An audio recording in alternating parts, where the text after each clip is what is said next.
Hello everyone, welcome to another part of the Suburi series. So this time I will be covering the third series of the movements, which are called the Katate no Bu, from moving with one hand. So stay tuned and I'll explain the movements.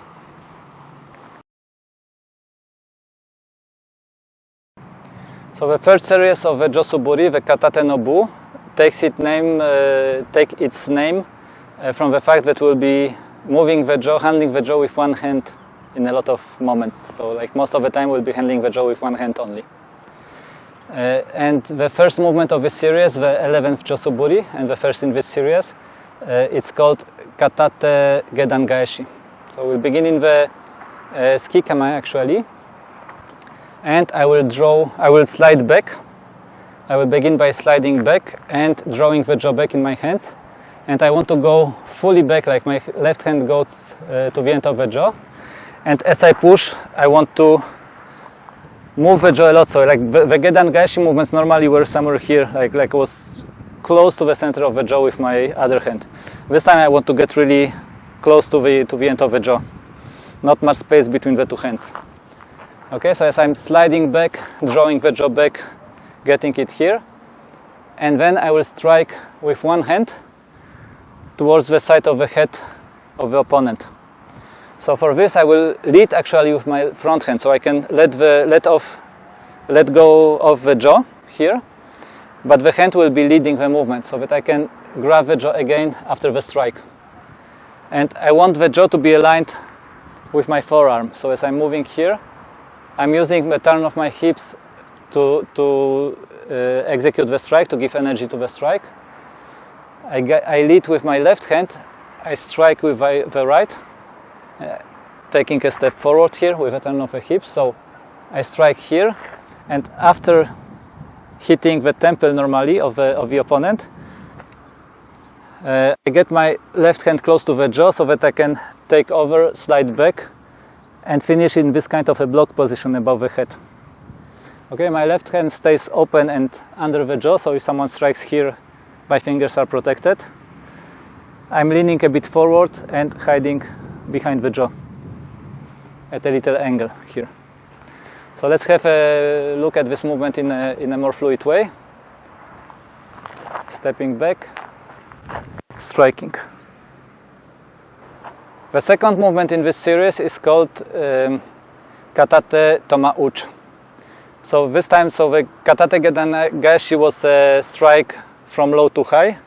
The Katate toma-uchi will be a strike from high to low. So we will begin also in a ski kama, and this time, as I'm sliding back, I will also move a little bit to the side, so like avoiding a strike from the opponent, and I will draw the jaw back, but I will also bring it behind my head, aligning with the shoulder, so I can almost position it on my left shoulder. And as you can see, the other end of the jaw here is above the other shoulder. I'm supporting it from underneath here, not holding but just supporting, and holding with one hand, with the other hand at the very end here. So this allows me, as I will step forward, this allows me to execute a strike with my right hand here. And again, I want the jaw to be supported from my forearm, aligned with my forearm so that I can support it, strike towards the temple again, and the left hand will move forward so that here as I strike I can touch the jaw and slide my hand over the jaw, moving into this ready to go position on the other side. Okay, and this time it was the strike high to low, I'm finishing low. So let's have a look at this movement again in a fluid way.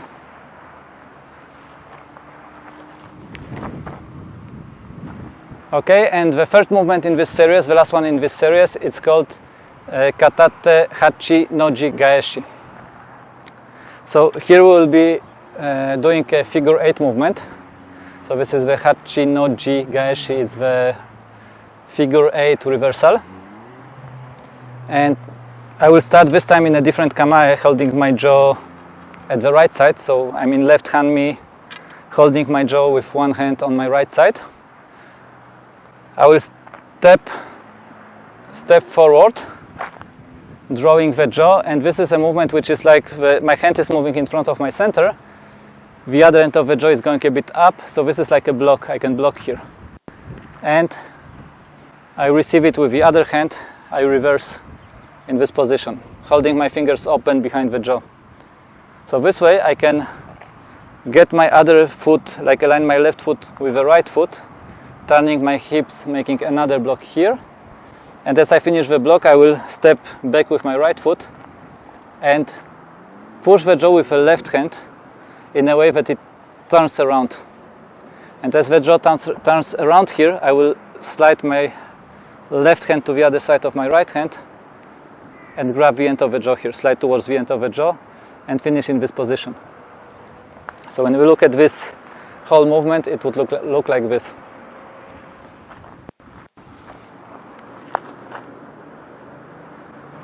So thanks for watching the explanation of this series of Suburi, the Katate no Bu, and hope to see you again in the next Suburi video, which will be about the Hasso no Bu series, so the 5 movements with the Hasso block.